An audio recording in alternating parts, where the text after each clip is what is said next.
өзүңүздүн кирешелериңизди, чыгарышыңызды эсептеп, анын баарын жазуу түрүндө аныктоо зарыл.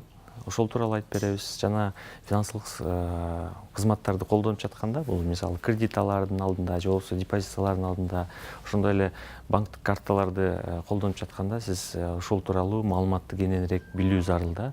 То есть биринчи эле көзүңүзгө көрүнгөн бир банкка бара албастан бир нече банктарга барып көрүш керек, бир нече кредиттик мекемелерге барып көрүш керек. Маалымат чогултуп, анан бири менен салыштырып көрүш керек да.